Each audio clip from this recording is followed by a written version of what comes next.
주님은 나사로가 병들었을 때 그 소식을 듣고 곧바로 달려오지 않았습니다. 요한복음 11장에 완전히 죽을 때까지 4일을 기다렸다 이렇게 나와 있어요. 4일 동안 기다렸다.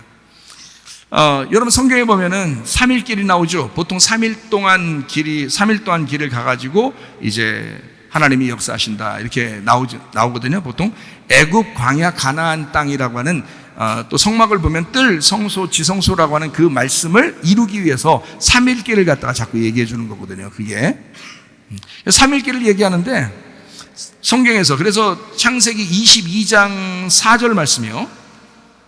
제3일에 아브라함이 눈을 들어 그것을 멀리 바라본지라 이 이삭이 살 것 같았다 죽을 것 같았다. 아브라함이 볼 때 이삭 살 줄 알았어요. 자기가 죽여도 살릴 거라는 거 알았어요. 왜 그런지 알아요? 이게 어디 나오냐면 히브리서 11장에 나와요. 히브리 11장에는 이 아브라함이 믿음으로 아이를 드리면 반드시 하나님이 돌려줄 거라는 걸 믿었다 그랬어요. 이거는 그러니까 이 말은 하나님을 보게 된 것입니다. 3일 길을 가서 아브라함이 하나님을 만나게 되었다 이런 의미거든요. 3일 길이 성경에서는 3일 길을 강조합니다. 3일이면은 부활의 시간이거든요. 예수님도 3일 만에 부활하셨다 이런 말이 있죠, 그죠? 그러니까 3일은 부활을 의미해요. 근데 나사로가 죽었다고 했을 때 며칠이 걸렸어요? 4일. 4일이 돼서 왜 4일에 갔을까? 3일이면 부활인데 4일 완전히 죽기를 바랐던 거예요. 완전히 이 땅에서 죽기를 바랐던 거예요. 그래서 완전히 죽었다고 하는 그 죽을 때까지 기다렸다가 완전히 죽을 때까지 기다렸다가 진짜 죽은 자면 찾아온단 말이에요, 주님이. 여러분이 설 죽으면 안 돼. 교회 다니는 사람들 말이에요. 잘 들어요. 자기가 자기를 보면 몰라요? 설 죽은지 진짜 죽었는지? 설 죽으면 가만히 있어. 하나님도 완전 죽을 때까지 너 완전 죽을 때까지 내가 기다릴 거야. 이거 너 완전히 죽지 않으면 나 못 가. 이게 예수님 완전 죽어야 돼. 그래야 주님 찾아오셔요. 이해가 되시겠습니까? 네. 완전히 죽을 때까지 주님은 기다리셔요. 4일이 돼서 완전히 죽은 나사로를 주님이 찾아옵니다. 완전히 죽어야 주님이 찾아오는 거예요. 여러분 자기가 안 죽었는데 주님이 찾아오셨다? 안 되는 거예요. 죽은 자에게 주님이 찾아오시지 어떻게 안 죽은 사람이 주님 찾아오면 되겠어요? 그러면 안 죽은 사람에도 온다고 해요. 그러면 여러분이 안 죽었는데도 자꾸 교회 나오니까 주님이 자꾸 찾아오시긴 해요. 어떻게 왜 찾아와요? 죽이려고 해서 이게 말씀 들으면 계속 찔리죠. 말씀 들으면 계속 맞아 저 말이 맞는데 내가 왜 이렇게 안 죽지 이러면서 자꾸 자신을 자꾸 점검해 보게 되죠. 예, 그렇게 하는 거예요. 그러니까 안 죽은 사람한테 찾아온다는 이유는 죽이려고 하는 거예요. 계속 죽이려고. 근데 진짜 죽으면 주님이 찾아오시는 거예요. 예, 부활시키려고 찾아오는 거예요. 죽으면 부활시키려고 찾아오고 아직 안 죽었으면 계속 죽이려고 찾아오는 거예요. 뭔 말인지 아시겠죠? 진짜 죽은 사람에게 찾아오니까 성경에서는 내 육체적인 삶, 이게 마르다와 마리아와 나사로가 있다면 내 육체적인 마르다와 마리아의 무덤 안에서 3일길이 지나고 그 3일길이 지나서 나사로라고 하는 예수님의 영이 죽어있는 그 자리에 예수님이 찾아오시면 어떻게 해요? 내 속에서 나라는 육체적인 삶에서 이 속에 죽은 나사로가 살아나야 되잖아요. 그 영이 깨어나야 된다고. 그래서 나의 그 죽음이라는 무덤 안에 갇혀있는 그 나사로가 부활돼야 된다는 말입니다. 완전히 죽었다라고 알았을 때 부활시킨다는 거죠. 설 죽은 사람 안 된다. 그렇게 살리는 게 아니다. 내 안에서 깨우고 살려야 할 또 다른 내가 있다 이 말입니다. 그게 나사로를 찾아오신 주님이셔요. 자, 예수님의 그 죽음으로 나의 영이 내 육체 안에서 살아나게 되면 그 이후에 주님을 알게 되는 내가 무덤에서부터 나와서 예수님의 영으로 살아가게 된다는 것입니다. 마태복음 27장 52절 한번 봐요. 무덤들이 열리며 자던 성도의 몸이 많이 일어나되 이렇게 돼 있어요. 내 육체 안에서 살아나게 되잖아요. 영이 이게 살아난다. 그러면 무덤들이 열린다 그러잖아요. 무덤들이. 그럼 이 무덤이라는 단어가 무네메이온이라는 단어거든요. 무네메이온이라는 단어는 이게 기억이라는 단어입니다. 이게 회상, 거주한다 이런 얘기거든요. 그게 열린다는 거예요. 그러면 그 자던 사람들이 일어난대요. 에게이로 일어난다, 깨운다라는 단어예요. 그러면은 자 보세요. 무덤이라는 게 뭐라고? 나의 기억이라고, 나의 생각이라고, 내가 회상하는 거라고. 그것이 갇혀 있었는데, 가두어져 있었는데 이것을 깨워야 된다는 거야. 이 속에서. 그게 무덤에서 깨우는 거예요. 그러니까 자던 성도들이 일어났다, 깨워졌다 이 말이야. 깨어났다 이 말이에요. 그러면 깨어나면 어떻게 해요? 깨어나면 거기 있어야 돼, 나와야 돼. 나와야 되겠죠? 나오는 게 이렇게 되네. 그 이후에 되죠. 그 이후에. 마태복음 27장 53절 말씀. 예수의 부활 후에 그러잖아요. 그 부활 후에 그들이 무덤에서 나와서 그러잖아요. 자, 깨어났다고 해서 다 일어난 게 아니에요. 다 무덤에서 나온 게 아니야.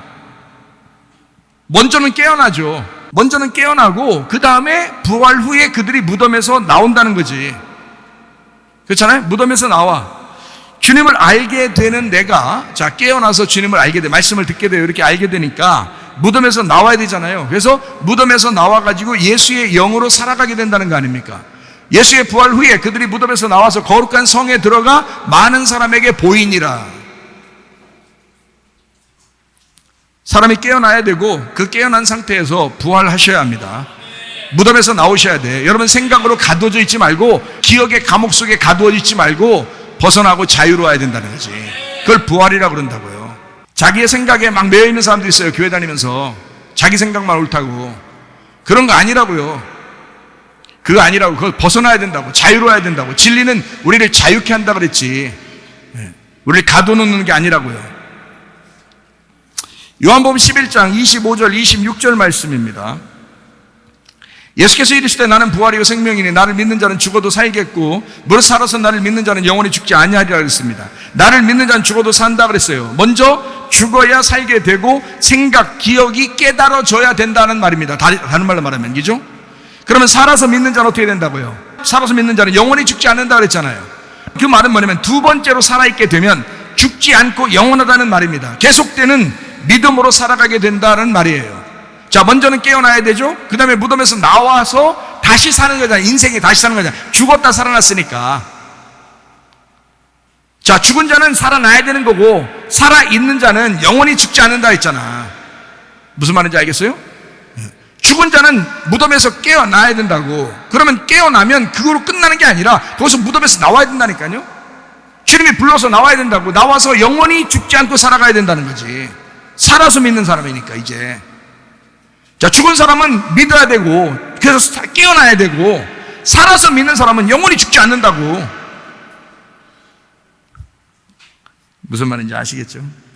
베드로전서 1장 9절 말씀. 그러면 이 믿음으로 계속 살아간다는 것이 베드로전서 1장 9절 말씀에는 뭐라고 나와 있어요? 믿음의 결국 어떻게? 영혼의 구원 때문이다. 영혼의 구원이 우리가 살아가는 동안 전부가 됩니다. 영혼의 구원이. 예수님 안에서 우리가 예수님 날로 죽으셨다는 건 누가 몰라요? 그거 먼저 깨닫는 것은 이거 깨달은 거잖아. 근데 어떻게 돼야 돼? 이제는 깨달았는데 이거를 내 마음속에 믿고 그 믿음의 결론까지 가야 되잖아요. 그 믿음의 끝까지 가야 되잖아. 그게 뭐라고요? 내가 계속해서 그것을 유지하고 그 믿음을 유지해 나가는 것을 영혼의 구원이라 그런다고요. 그러니까 하루아침에 여러분 믿었다고 해서 그거로 끝나는 게 아니라고. 지금 믿고 있느냐 이렇게 말해요. 그러니까 우리 교회는 항상 이렇게 물어봐야 돼요. 너 옛날에 예수 믿었니? 그거 물어보는 게 아니라 너 지금 믿고 있니? 너 지금 예수님 믿고 있느냐? 이걸 물어봐야 되는 거예요. 너 지금 믿고 있는 거야. 너 지금 믿으면, 제대로 된 믿음이라면 옛날에 믿었던 게 가짜가 아니구나. 그러나 지금 믿고 있는 게 아니면, 지금 그렇게 영혼의 구원을 위해 살아가는 것이 아니면, 그러면 옛날에 믿은 게 너 가짜였구나. 누가 믿으러 가니까 그냥 믿었구나. 지금 믿으셔야 합니다. 영혼의 구원은 계속 끝까지 가야 되는 거야. 살아있는 동안, 우리의 살아있는 동안 이 영혼의 구원이 전부예요. 천국도 지옥도 내가 살아가게 되어 있습니다. 믿음이 있으면 천국 생활하는 거고 믿음이 없으면 지옥을 살게 된다, 그 말입니다. 목사가 설교하는 것도 영혼의 구원을 위한 믿음을 돕기 위해서 하는 것이에요. 영의 구원이라고요? 영의 구원은 이미 예수님 돌아가시면 여러분이 믿든 안 믿든 이미 영은 구원받았어요. 이미 영은 구원받았다. 그 말은 무슨 말? 제가 말하는 건 무슨 말이냐면 예수님이 십자가 못 박혀 돌아가시면서 우리가 믿은 사람도 안 믿은 사람도 다 하나님의 자녀가 되었다, 그 말이에요. 하나님의 자녀가 되었다. 근데 진짜 아버지를 못 찾은 거야. 다른 사람들은 교회를 와서 영혼의 구원을 받는다는 건 뭐냐면 아버지를 찾아온 거예요. 아버지를 찾으러 온 거야. 나를 구원하신, 나를 태어나게 하신 아버지를 지금 찾으러 온 거예요. 그게 영혼의 구원이라고. 그 아버지랑 계속 같이 사는 거를 믿음이라 한다고. 영혼의 믿음. 이해가 되겠어요? 예. 그러니까 옛날에 뭐 믿었다고 자랑하지 마세요, 여러분. 지금 믿고 있느냐? 너 아버지를 찾았느냐? 너 진짜 아버지 찾았느냐? 너 계속 그 아버지와 사랑하면서 살고 있느냐? 그게 중요한 거죠. 그래서 목사가 설교하는 것입니다. 계속되는 믿음이 별로 없는 시대에 그 계속되는 믿음만 있다면 천국에 가는 것도 두렵지 않을 것이고 교회와 목회자와 동역할 수도 있을 것입니다. 예를 들어서 우리 교회에서 주장하는 말씀들이 있습니다. 예배와 선교. 말씀을 듣는 예배, 그 말씀을 나누는 선교, 그게 교회를 사랑하는 전부입니다. 다른 거는 다 거기에 가지처럼 붙어 있는 거지 원래 뿌리는 아니잖아요. 원래 뿌리는 예배와 선교예요. 예배드리는, 말씀을 통해서 예배드리는 것, 그게 뿌리예요. 그리고 그 말씀을 나누는 것, 선교입니다. 진정으로 실천하는 사람도 있고 외식적으로 그냥 겉으로 하는 척만 하는 사람들이 있습니다. 제가 봐도 그래요. 뭐 비난하는 건 아닙니다. 더 잘하라고 하는 거지. 뭐 그런 사람이 뭐 한둘입니까? 더 잘하라고 오르는 거지. 그 뭐 비난해서 뭐 하겠어요. 약속을 지키는 사람인지 확인하는 좋은 테스트이기 때문에 제가 사람들에게 이야기합니다. 교회에서 그토록 주장한 그 믿는다, 믿음을 믿는다 할 때 그 피스티오, 그걸 실체, 그걸 진짜 실천하고 있는가 자신을 자꾸 확인해 보라는 겁니다. 이거를요. 그래서 자꾸 얘기하는 거예요. 그게 영혼의 구원이니까. 우리가 죽을 때까지 말씀 듣는 거잖아요. 죽을 때까지 말씀하는 거고. 왜 그래요? 죽을 때까지 영혼의 구원 때문에 가는 거기 때문에 그래요. 죽을 때까지. 지난번에 한번 실천했어. 그런 정도가 아니라 그런 사람이 되어야 된다. 그래서 그런 사람인지 아닌지 확인해 봐야 된다. 가정생활, 교회생활 똑같습니다. 직장생활, 학교생활, 데이트하는 거, 결혼생활 다 같아요. 변함없이 그 계속된 약속을 지키지 못하면 이미 깨진 항아리라 이 말이에요. 계속 지켜내야 된다. 그러니까 어려운 거죠. 영혼의 구원이라는 것은 쉬운 게 아닙니다. 예수님 십자가 못 박혀 돌아가셔서 우리가 구원받은 것은 그건 쉬워요. 그건 복음입니다. 간단한 복음이에요. 왜냐하면 그건 쉽죠. 복음은 쉬운 거니까. 예수님이 날 구원하고 싶어서 구원한 거니까. 주님이 은혜를 베풀어 주시고 싶어서 은혜를 베푼 거니까 그건 쉬운 거라고요. 그러나 영혼의 구원은 쉬운 게 아닙니다. 그것은 나의 삶을 통해서 그 믿음을 확신해야 되고 그 삶을 통해서 보여줘야 되는 것이거든요. 그 믿음을. 그러니까 쉬운 건 아니죠. 계속해서 믿음으로 하지 않는 모든 것은 죄가 됩니다. 계속되지 않으면 그 믿음이 헛된 거니까, 거짓한 거니까, 네가 외식적이었으니까. 그러니까 안 되거든요. 그게 하려고 해도 잘 안 되거든요. 이게 믿음이 확실치 않은 사람은요, 진짜 믿은 게 아닌 사람은, 영혼의 구원이 없는 사람은요, 그게 확실치 않아요. 그래가지고 했다 안 했다. 뭐 어떨 때는 막 기분 좋았다, 어떤 때 기분 나빴다, 막 이래요. 근데 제가 은혜를 받고 보니까 그렇지 않더라고. 변함없더라고. 그게 그렇게 되더라고. 하나님의 영이 임해야 되더라고. 그게 구원이더라고. 그게 영혼의 구원이더라고. 끝까지 가는 믿음이더라고. 그게 가능하더라고요. 아, 목사님이니까 가능하죠. 내가 목사 안 할 테니까. 안 해도 똑같다니까. 저나 여러분이 은혜 받으셔야 된다니까. 저나 은혜 여러분이나 다 성령 받으셔야 돼. 그 성령의 충만함이 있으셔야 그게 가능하다고요. 여러분 힘으로 어떻게 해요? 목사라고 하면 자기 힘으로 가능해요? 안 돼요. 성령의 힘으로 가능한 것입니다. 그러니까 성령으로 하려니까 내가 죽어야 된다 이 말이야. 내가 죽어야 그게 끝까지 가는 거지. 자꾸 자기가 살아있으면서 끝까지 가야 되는데 그건 말만 그러는 거지. 말만. 그렇게 말한다고 되는 게 아니란 말이에요. 사람에게 잘 보이려고 자기가 하는 그 모든 것들, 그 육신의 그런 사람들이 굉장히 많습니다. 그래서 자신과의 약속에서 우리 교회 설교를 계속 확인해 보라고 하는 거예요. 이 설교를 자꾸 듣고 한번 확인해 보라. 자기를. 지금 이렇게 계속해야 된다. 한번 우리가 약속한 거, 예배와 선교, 뭔지 알죠? 그 말씀을 듣고 그 말씀을 다른 사람에게 전달하는, 그것을 한다고 약속한 사람들도 있어요. 근데 이것이 끝까지 하고 있느냐, 그것을 지금 이렇게 얘기하면 그렇지, 참 내가 한다 그랬지, 참 이렇게 벌써 늦은 거예요. 계속하지 않으면 이미 죄예요.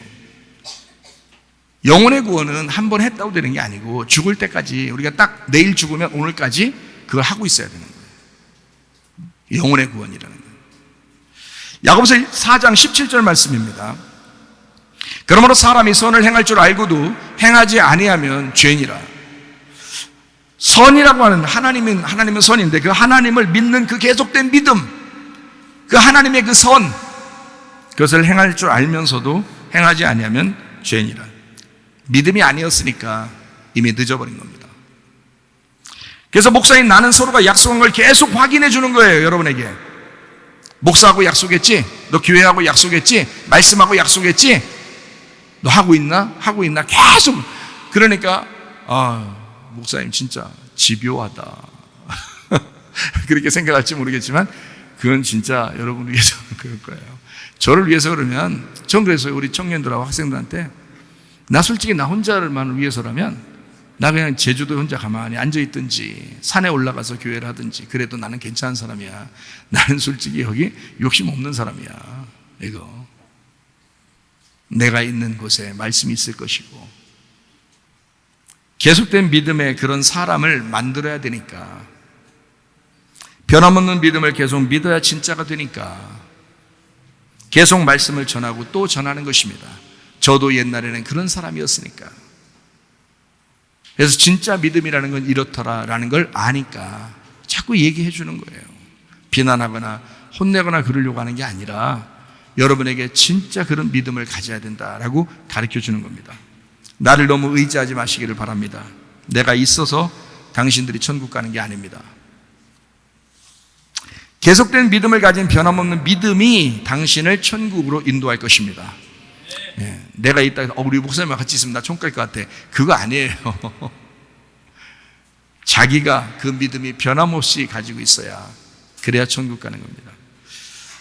나는 최선을 다해서 도와줄 뿐이다. 도와주려고 하는 거고, 확인해 주는 거고, 천국에 가고 지옥 가는 것은 그 믿음이에요. 당신이 하는 그 믿음, 당신의 몫이라 이 말이에요. 또 하나 예를 한번 들어볼까요? 우리 교회에서 남녀가 사귐을 갖습니다. 주의할 점이 있어요. 우리 교회에서는, 우리 교회 같은 특징적인 교회는 남녀가 사귀면 아주 조심스러워져야 됩니다. 조심스럽게 사귀어야 합니다. 왜냐하면 내가 볼 때 사람이 태어나는 것도 중요하고, 공부하는 것도, 사춘기를 지나는 것도 아주 중요하고, 직장생활, 결혼생활, 교회생활 아주 중요한데, 그 중에서 가장 중요한 포인트가 하나 있어요. 그건 그 전환점, 그 포인트 전환점이죠. 누구를 배우자로 만나느냐 하는 것입니다. 누구를 배우자로 만날 거냐. 지금 제 말을 잘 이해 못하겠어요? 누구를 배우자로 만날 거냐. 누구한테 배울 거냐. 누가 나의 배우자가 되겠느냐. 상대방을 행복하게 해주려고 결혼하는 겁니다. 상대방에게 배우려고 결혼하는 것입니다. 그래서 배우자. 결혼하는 목적이 자기 행복하려고 결혼하는 사람들이 꽤 있어요. 상대방을, 내가 결혼함으로써 나 때문에 상대방이 행복하게 될까라고 생각하고 결혼해 주셔야 돼요. 그리고 나는 저 사람에게서 나는 무엇을 배울 수 있을까? 나의 배우자가 누가 될까? 이걸 생각하셔야죠. 순전 배울 것도 하나도 없고 자기도 저 사람한테 행복을 줄 수 있을 것 같지가 않아. 저 사람한테 행복을 찾으려고 했는데 도저히 저 인간으로부터 내가 행복할 수가 없을 것 같아. 그건 빨리 헤어지셔야 되고, 그건 결혼하면 안 되죠. 그런 사람들은 결혼을 미루셔야 돼요. 최대한 미루셔야 돼요. 한 80세까지 그렇게 미우셨다가 이때쯤 내가 좀 이제 이해하겠다, 내가 결혼이 뭔지, 목사님 얘기가 뭔지 이해가 되겠다, 그때 이제 제가 결혼 추천해 드릴게요. 양로원에서. 그러니까 승질내면 안 되는 거야. 결혼하고 난 다음에는 승질내면 안 돼요. 왜 그런지 알아요? 내 주장 때문에 도대체 배우려고 하질 않는 거야. 승질낸다는 얘기는 저 사람 얘기를 내가 안 듣고 싶어서 승질내는 거예요. 그죠? 저 사람 얘기를 잘 들어보려고 배우려고 한다면, 내가 나의 배우자니까 배우려고 한다면 저 사람한테 배우려고 하니까 승질 나겠어 안 나겠어요? 승질 안 나죠. 근데 승질을 냈다 말은 너 말 그만해라 이거야. 나한테 가르치려고 하지 마라 이거야. 너한테 내가 배울 게 없다는 거죠. 그러면 그러니까 승질 내면 안 되는 거야 이게. 자, 이 세상에서 여러분 승질도 안 나는데, 그냥 둘이 사랑하고 승질도 안 나는데 이혼하는 사람 봤어요? 다 승질 나서 이혼하는 거야. 우리 교회 같은 곳에서 데이트 신청하면 쉽게 헤어지기는 하기가 어렵습니다. 우리 교회는요. 그래서 쉽게 사귀려고 해서도 안 되는 겁니다. 못 빠져나와요. 한번 데이트 신청해서 사귀게 되면 못 빠져나와요. 왜냐면 교회가 다 하니까, 누가 누굴 사귀는데 이거 금방 하니까 거기에 매여가지고 꼼짝달싹 못합니다. 아니 다른 교회 같아야지 이게 뭐 그냥 뭐 사귀었다 그만뒀다 사귀었다 그만뒀다 그러지. 이게 우리 교회 같은 경우는 하기가 쉽지가 않아요. 그래서 한번 결정되면 참 헤어지기가 정말 쉽지 않으니까, 그러니까 조심하라 이 말이에요. 처음 만날 때부터 신중하게 생각하고 조심해서 만나야 된다. 나의 영원한 배우자가 될 수 있을 것인가? 응? 영원한 배우자. 영원히 내가 행복하게 해줄 수 있겠는가라고 생각을 하시고, 저 사람에게서 내가 영원히 배울 수 있을까라고 생각을 해봐야 되는 거죠. 헤어질 때 서로가 상처 주지 않도록 해야 합니다. 교회를 위해서 힘이 되어주는 거룩한 데이트를 하셔야 합니다. 왜냐하면 교회는 서로가 상처를 받고 상처를 줄 수 있거든요. 잘못하면. 잘 아니까. 상대방과 사귐을 끝까지 갈 것 같지 못하면 진지하게 얘기해야 합니다. 서로를 배려하는 마음으로 대화하고 충분히 용서할 줄 아는 그런 마음도 있으셔야 돼요. 과감하게 떠나보낼 줄 아는 그런 사람이 돼야 합니다. 매여 있으면 안 돼요. 처음부터 떠나보낼 수도 있겠다고 생각하면서 사귀어야 됩니다. 잘 들으세요 이거. 내가 청년 학생들만 전문적으로 30년 넘게 내가 목회를 하다 보니까 이게 굉장히 중요하다는 걸 알 수 있어요. 저는 수많은 사람 봤을 거 아니에요. 수많은 커플들도 봤고 헤어졌다 만났다 이런 거 굉장히 많이 봤을 거 아니에요. 그래서 제가 조심스럽게 여러분한테 이런 것도 가르쳐 줘야 된다라고 하는 거죠. 그러니까 조심스럽게 데이트를 해야 되는 건 왜? 저 사람하고 나하고 헤어질 수도 있으니까.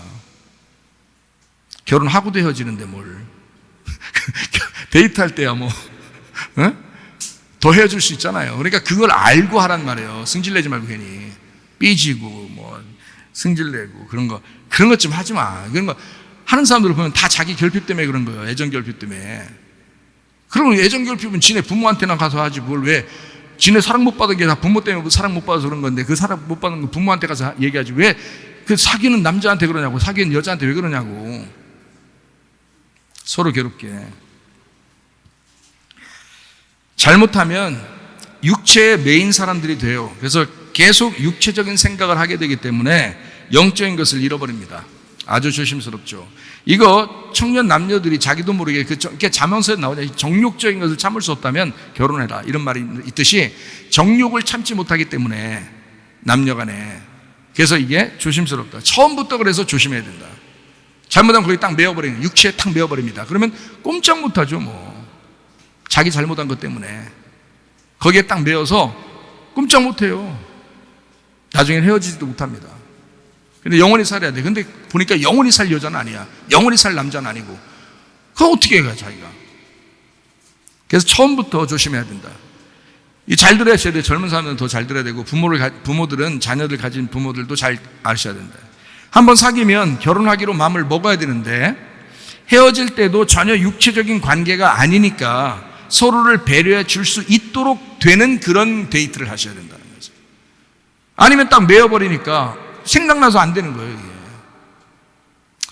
자기가 볼 때 상대방에게 자기만큼 적임자가 없다는 그런 결심이 서면 그러면 진지하게 사귀고 결혼도 생각해 봐야 합니다. 내가 이 남자에게, 내가 이 여자에게 나만큼 잘해줄 수 있는 사람은 없을 것 같아. 다른 여자보다 내가 정말 120% 잘할 수 있을 것 같아. 다른 남자보다 내가 120%는 잘할 수 있을 것 같아. 100%가 보통 사람들이 하는 거라면 내가 120% 정도는 할 수 있을 것 같아. 그러면 결혼까지 생각해 보셔야죠. 교회 생활에는 거룩해야 합니다. 육체에 넘어지는 사람들이 어디 한둘입니까? 중요하죠. 우리는 그래서는 안 됩니다. 참아내기 힘들어요. 그래서 계속되는 믿음이 요구되는 것입니다. 한번 믿으면 그것으로 영혼이 그냥 끝난 게 아니에요. 죽을 때까지 그 영혼의 구원을 위해서 계속 그 믿음을 유지하셔야 된다는 거예요. 그러려니까 거룩한 교회 생활, 거룩한 가정 생활이 돼야 된다는 거죠. 주님이 주신 믿음이 없으면 불가능한 것이 남녀 간의 관계입니다. 순간의 선택으로 인생을 망쳐버리기도 하고 순간의 선택으로 인생을 행복하게 살아갈 수도 있습니다. 그 순간의 선택 때문에. 그래서 잘 생각해 봐야 돼요. 결혼한 사람 중에 결혼식의 약속을 끝까지 변함없이 지켜 살아가는 사람이 흔치 않습니다. 그래서 이혼도 하고 싸우기도 하고 막 그러는 거죠. 자기와 약속을 깼기 때문에 후회하며 살아갑니다. 이 사람들 자기들 잘했다 이렇게 한 사람 많지 않아요. 후회하며 삽니다. 그래도 결혼할 때는 사랑해서 한 거 아니에요. 근데 그걸 깨다 보니까 마음에 그래도 부담을 갖고 사는 거죠. 종이 2개가 있는데 이 종이 2개가 원래 이렇게 따르게 있을 때는 괜찮은데 이게 한번 풀로 이렇게 붙여가지고 딱 붙잖아요. 그럼 하나가 됐잖아요. 이게 부부인데 이걸 갖다가 억지로 찢으면요 다시 원상태로 복귀하려고 딱 그대로 원래 있는 종이대로 하려고 그러면 이게 다 너덜너덜 찢어집니다. 그러니까 상처는 분명히 있는 거예요. 평생 동안 그 상처를 안고 살아가는 거예요, 여러분. 그걸 각오로 이혼하는, 그래도 이혼하는 게 낫겠다 해서 이혼하는 거예요. 그러니 얼마나 좀 굳은 결심으로 해야 되겠습니까? 그러니까 순간의 선택이 실패하지 않도록 진짜 주님이 주신 행복으로 살아갈 수 있도록 하셔야 된다. 자기가 약속을 깨니까 후회하는 거예요. 그것도 신뢰니까. 믿음이 요구되는 것입니다. 결혼 생활도 믿음이 요구되는 거예요. 데이트도 믿음이 요구되는 것입니다. 설교 말씀을 듣는 것도 믿음이 요구되는 거예요. 설교 말씀을 나누는 것도 믿음이 요구되는 것입니다. 믿음이라고 하는 것, 이것이 신뢰요 믿음이잖아. 그러니까 끝까지 하는 것을 볼 때 그게 믿음이요 신뢰라고 이렇게 말하잖아요. 그거예요. 주님도 그걸 요구하신다고요. 가정생활, 교회생활, 직장생활, 학교생활 다 마찬가지예요. 데이트, 결혼생활 변함없이 그 계속되는 약속을 지켜야, 그래야 진짜 믿음이고 그게 약속이에요. 성경 우리에게 지식을 따라 변함없는 믿음으로 아내와 동거하라고 주장합니다. 베드로전서 3장 7절 말씀이에요. 남편들아 이와 같이 지식을 따라 너희 아내와 동거하고, 그래서 감정으로 하지 말라는 거예요. 감정으로 하면 다 깨져요, 여러분. 지식을 따라 하라고 그러는 거예요. 알아야 된다는 거야. 지식을 따라 변함없어야 된다 이런 뜻이에요. 감정은 변할 수 있어요. 왔다 갔다 할 수 있어요. 옛날엔 사랑했는데 요즘 사랑하지 않는 것 같고, 옛날엔 저 사람이 날 잘해준 것 같은데 요즘엔 안 그런 것 같고, 이게 감정이에요. 다 그게. 그러니까 결혼을 다 감정으로 하는 거예요. 사람들이 감정으로 결혼하고 감정으로 결혼 생활하는 거예요. 그러면 깨질 수밖에 없어요. 얼마나 가겠어 그게. 지식을 따라야 돼. 성경은 다 이미 다 가르쳐주고 있잖아요. 지식을 따라. 이 남자가 나의 평생의 배우자면서 이 남자가 이 세상에서 가장 훌륭한 사람이다 라고 생각해야 돼요. 이 여자가 가장 아름답고 내 평생의 배우자고, 이 사람 말고는 나에게 배우자가 없다, 이 사람 말고는 나에게 아름다운 여인이 없다라고 생각하셔야 된다고. 그게 지식을 따라. 사실은 안 그런데 믿음으로 지식을 따라 너희 아내와 동거하고 그를 더 연약한 그릇이요 또 생명의 은혜를 함께 이어받을 자로 알아 귀히 여기라. 이는 너희 기도가 막히지 아니하게 하려 함이라. 계속 믿어야 됩니다. 계속 기도해야 합니다. 계속 약속하고 실천해야 합니다. 그걸 믿음이라 그러는 거라고요. 육체를 이기고 영으로 살아가시기를 바랍니다. 거짓된 욕망을 버리고 거룩한 믿음에 도달하시기를 바랍니다. 교회를 사랑하면서 계속된 믿음으로 살아가는 여러분 되시기를 바랍니다. 마음속으로 의미를 잘 생각해 봐요. 우리가 침례식에 대한 생각을 합니다. 결혼식에 대한 생각을 합니다. 생일날이라는 생각을 합니다. 할례식이라는 걸 생각합니다. 다 같은 거잖아요. 주님의 희생으로, 주님의 피값으로 우리를 사셔서, 주님의 그 장사 지내시고 죽으심으로 우리가 구원받아, 그 믿음을, 그 주님을, 그 죽음으로, 그 자기가 죽으시면서 우리를 사랑했던 그 피를 우리가 따라가는 거잖아요. 십자가를 지고 주님을 따라가는 제자가 되는, 그걸 믿음이라 그러지, 옛날에 한번 믿었다, 이건 중요치 않습니다. 그냥 한번 주여 주여 한다고, 아멘 아멘 한다고, 내가 믿는다 한다고, 그건 중요치 않습니다. 지금 어떠하냐? 지금 너는 그 믿음을 유지하고 있느냐? 너는 그 믿음을 보일 자신 있느냐?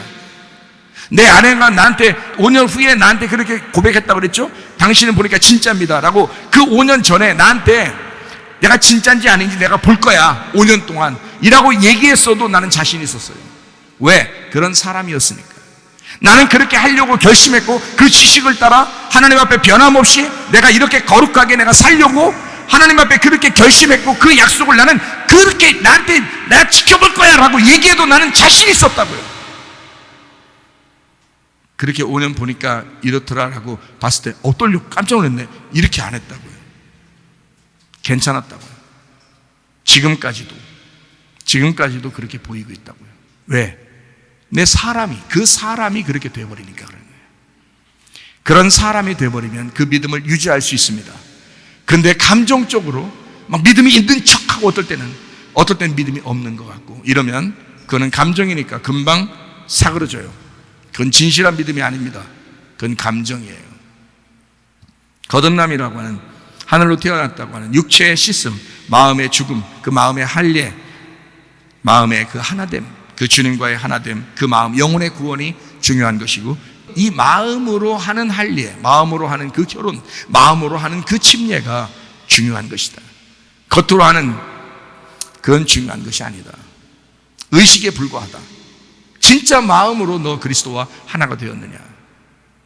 날마다 주의 만찬이 있으셔야 합니다. 날마다 침례식이 있어야 합니다. 날마다 여러분 마음속에 할례식이 있어야 합니다. 날마다 생일이어야 합니다. 날마다 결혼 기념일이어야 합니다. 날마다 육신이 끊어져서 마음으로 사는 사람들이 되셔야 합니다. 탯줄은 2번 끊기입니다. 탯줄은 한 번 끊는 게 아니라 2번을 끊게도 있습니다. 그게 재침례라고 합니다.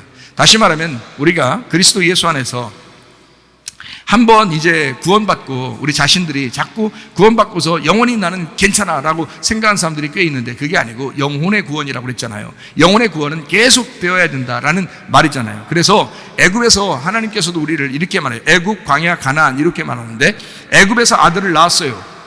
그러면 이 아들을 그냥 그 애굽에 두는 게 아니라 6월절 어린 양의 피로 예수의 죽으심으로 구원받게 한 그 아들이, 하나님의 아들, 애굽에서 낳은 자기가 태어나게 한 그 아들이 그냥 애굽에 머물게 하지 않고 홍해바다를 건너요. 홍해바다를 건너서 광야로 데려옵니다. 그 아들을 불러낸 거죠, 광야로. 아버지를 깨닫게 하려고 그 홍해바다를 건너는 걸 뭐라고 그러냐면 탯줄 끊는다 그러는 것입니다. 탯줄 끊는다. 첫 번째 탯줄이 끊어지면 그것을 끝나는 게 아니라 광야의 삶에서 여기서 가나안 땅으로 들어갈 때 요단강이라는 또 탯줄이 또 나와요. 광야, 아버지가 책임지고 그냥 먹이시는 곳. 사도행전 7장 38절 말씀, 시내산에서 말하던 그 천사와 우리 조상들과 함께 광야 교회에 있었고 또 살아있는 말씀을 받아 우리에게 주던 자가 이 사람이라고. 주님께서 우리를 광야 교회로 인도하십니다. 구원받으면, 6월절 어린 양의 피로 구원받으면 애굽에 그대로 머물게 하지 않고 우리를 교회로 데리고 나와요. 교회로 데리고 나오면 여기에서 끝나는 게 아니라 가나안 땅까지 들어가야 되거든요. 아버지 하나님을 제대로 배우고 가나안 땅에 들어가야 되거든요. 그 가나안 땅에 들어갈 때 또 하나의 탯줄이 끊어지는 것입니다. 광야는 아버지가 그냥 우리가 어린아이 같으니까 계속 먹여주는 걸 얘기해요. 광야 교회는 하나님 말씀을 먹이죠. 여러분에게 목사가 있다고 여러분 구원받는 게 아니라고요. 이대로 끝나는 게 아니라고요. 광야에 여러분 머물러서 그냥 거기서 죽으면 안 된다고요. 가나안 땅까지 들어가셔야 합니다.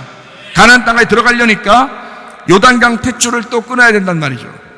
요단강 탯줄을 끊으면, 그러면 요단강 탯줄을 끊고 가나안 땅에 들어가게 되면 이제 주님과 하나가 돼서 부부로서 결혼해서 들어가는 것과 똑같아요. 이런 겁니다. 요단강 탯줄을 이제 끊잖아요. 그럼 아들을 장가 보내는 거예요. 가나안 땅으로 장가를 보내서 거기서 그 가나안 땅을 정복하고 살게 만들어요, 하나님이. 근데 자기 힘으로 혼자 살 수 없죠. 부부가 함께 해야 되겠죠. 그래서 신랑 대신 예수님하고 나 신부된 내가 함께 가나안 땅을 정복해서 함께 그 가나안 땅에 살아가는 것이거든요. 잘 생각해 보면 요단강 탯줄을 끊지 않으면 가나안 땅으로 들어갈 수가 없습니다. 그래서 제가 여러분에게 부탁하는 것은 두 번의 탯줄을 끊으라. 하나는 홍해바다요, 하나는 요단강이다. 태어날 때 여러분 아기가 태어났을 때 탯줄을 끊어요, 안 끊어요? 탯줄 끊죠. 안 끊으면 큰일 납니다. 아무리 그 아들이 사랑스럽고 딸이 사랑스러워도 탯줄 안 끊고 돌리고 다니고 이러면 안 돼요. 막 들고 다니고 가방에다 넣고 다니고 이러면 안 됩니다. 분명히 이 아이는 탯줄이 끊겨서 엄마와 자식 간에 이걸 탯줄을 끊겨야 이 아이도 하나의 인격체고 엄마도 또 하나의 인격체라고 하는 것을 연결돼 있을 때는 10달 동안 뱃속에 있을 때나 그래요. 나오면 탯줄을 빨리 끊어줘야 된단 말이에요. 왜냐하면 나의 딸로 태어났지만, 나의 아들로 태어났지만 이거는 하나님의 아들이다, 하나님의 딸이다라고 분리시켜 주는 거란 말이에요. 이해가 되셔요? 아니, 제가 여러분 진짜 애기들 뭐 그렇게 만들라고 그렇게 얘기하는 게 아니에요. 성경이 그렇다 이 말이에요. 그러니까 그렇구나, 성경 얘기하는구나, 내 아들 내 딸 얘기하는 건 아니구나 라고 생각하면 오산이야. 경기도 오산. 그러면 안 돼. 자기하고 애기하고 탯줄을 끊어짐으로써 그 아이는 하나님 거, 나도 하나님 거라는 걸 알려주는 거예요. 그게 탯줄 끊는 거예요. 첫 번째 탯줄 끊는 거. 홍해바다 건너는 것과 같은 것입니다. 하나님의 자녀로서 섬김을 받으라고 탯줄을 끊어주는 거예요. 그래서 자기가 하나님 아버지의 대리인으로서, 부모가 하나님 아버지의 대리인으로서 이 아이를, 태어나게 한 탯줄 끊어진 그 아이를 얼마 동안 계속 돌봐줍니다. 돌봐줘요. 기저귀도 갈아주고 먹을 것도 채워주고, 자 돌봐줘, 안 다치게 잘 돌봐주고 하는 거죠. 그런 다음에 그냥 계속 데리고 살아요? 아니면 어느 날 때가 되면 여자도 만나고 남자도 만나고 결혼시켜요. 결혼시키고 난 다음에 너 결혼했는데 엄마한테 인사도 오느냐? 자, 이러면 돼, 안 돼요? 자, 알아서 인사 가야지. 그걸 인사 왜 안 오냐고 그러면 벌써 안 되지. 탯줄은 몇 번 끊으라겠어요? 2번 끊으라 했잖아요. 한 번은 홍해바다 끊는 거고, 하나는 또 한 번은 요단강을 끊는 거야. 요단강 끊을 때는 어떻게 한다고? 내 아들이 사랑스럽지만 결혼시켜야 되는 거야. 나를 떠나서 너 여자 만나야 돼. 나를 떠나서 남자 만나야 돼. 이렇게 결혼을 시키는 거예요. 결혼시키면 일단 끊는 거야. 그거를, 그 탯줄을. 내 아들이 아닌 거야. 내 딸이 아닌 거야. 며느리 거야. 내 아들이 아니라고, 며느리 거라고. 아니, 이해가 되시나? 이해가? 아니, 시어머니들이 정신 못 차려가지고 자기 아들을 며느리 건 줄 모르는 거야. 자기 아들은 영원히 자기 아들인 줄 알아. 아니, 탯줄을 끊으라고 끊어야 요단강을 건너는 거 아니야. 그래 애가 살지. 그 애를 갖다 그 마마보이 헬리콥터 보이 만들고, 그래서 맨날 그 애기를 갖다 마마보이 마마걸 이렇게 만들어가지고 그렇게 만들면 애가 어떻게 살아요? 어떻게 결혼하고 살아요? 성경에서도 그래. 부모를 떠나. 창세기 2장 24절 말씀. 이러므로 남자가 어떻게 한다고? 부모를 떠나. 아들 가진 사람들 서운하겠죠, 이렇게 하면. 그러면 이제 이거를 딸이라고 이제 바꿔봐. 여자가 부모를 떠나. 그의 남편과 합하여 둘이 한 몸을 이룰지니라. 그 말을 이렇게 남자로 썼으니까 그렇죠, 그죠? 남자가 예수님이지. 예수님. 그래서 하나님 아버지를 떠나서 이 땅에 와서 거지 같은 여러분과 저 이 신부를, 이 여자를 만나서 예수님이 결혼하는 거 아니에요. 죄인 같은 우리들하고 결혼하려고 하나님 아버지를 떠나서 이 땅에 오신 거 아니야. 그 성경이라고요. 그러니까 이렇게 써놓은 거지. 그럼 반대로 우리도 우리 이 땅에 있는 부모를 떠나 내 남편을 만나야 될 거 아니야. 그렇죠? 그게 결혼이라고요. 근데 막 그냥 아들이, 자기 딸이 영원히 자기 건 줄 알아. 아니, 착각도 공산당 세계에서도 자유라더니 착각을 그렇게 하지 마셔. 그러면 내가 혼자 사는데, 과부인데 내가 혼자 사는데 나는 그럼 어떻게 살아요? 그 사지 멀쩡하면 혼자 사는 게 더 편해. 근데 사지가 멀쩡하지 않고 힘들면 자녀들한테 좀 도와달라 그러면 돼요. 그런 것까지는 성경에서 얘기해. 너희 고아와 과부를 돌봐줘라 이러잖아요. 먼저 자기의 집에 있는 자녀들이 먼저 돌봐줘라 그러잖아요. 아니, 성경에 다 나와 있어, 이렇게 자세하게. 그러니까 너무 걱정하지 마셔. 아니 그렇게 목사님 잘 가르쳐 줘야죠. 안 그러면요 우리 자녀들이요 내가 과부인데도 안 도와줄 것 같아요. 그런 싸가지 없는 자식들을 왜 그렇게 키웠어요? 그럼 그 정도 싸가지 없으면 그건 자식도 아니요. 그냥 빨리 양로원에서 남자 만나야 돼요. 그게 나아. 그렇게 해서 거기서 효도받는 게 훨씬 편해요. 그게. 근데 그 양로원에 있는 남자가 가쁘네. 그거 더 좋아. 어?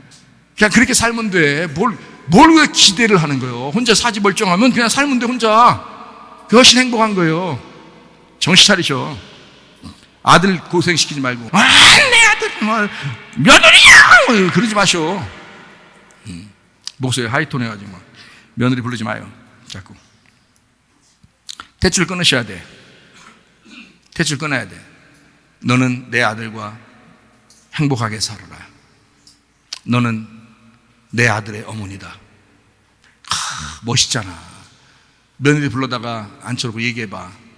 얘야, 내가 목사님한테 말씀 들어보니까 며느리는 또 어머니가 되는 거더라. 내 아들을 네가 이제부터 어머니로 책임져라. 내가 엄마로서 내 아들을 이렇게 키워왔는데 며느리야, 네가 내 아들의 부인이 되었으니 네가 내 대신 어머니가 되거라. 멋있는 말이잖아요. 그럼 며느리가 보면서 옳거니 이러겠어요? 무슨 말씀이세요? 제가 도저히 이해가 안 돼요. 야, 이해 안 되걸로 난 목사님 좀 만나봐라. 이렇게 얘기하고요. 이해가 되면 너무 감사하죠. 그 가정이. 그 며느리가 시어머니를 얼마나 좋아하겠어요. 야, 우리 어머니는 정말 앞서가는 어머니야. 우리 어머니는 내가 존경할 만해. 성경의 나오미와 같아. 그럼 나는 룻처럼 돼봐야지. 이렇게 얼마나 좋은 가정이 되겠냐고요. 두 번 끊어야 됩니다. 대출. 자기가 끌어안고 있으면 안 되는 거예요. 부모를 떠나야 돼. 부모를 떠난 가나안 땅.